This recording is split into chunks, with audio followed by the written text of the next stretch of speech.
Thank you for watching. In this tutorial, we will discuss how to post a message, how to cross-post, and how to reply to a discussion. There are two ways to post a message. The first method is to go to a specific community.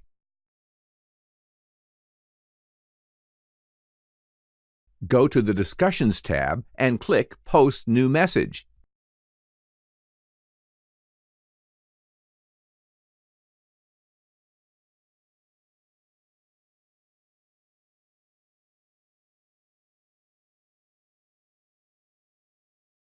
The second option is to use the top navigation menu, click on Participate, and post a message. When you choose the second method, you will need to specify which community you would like to create the post in. When submitting a post, there is a drop-down option called Cross-Post To.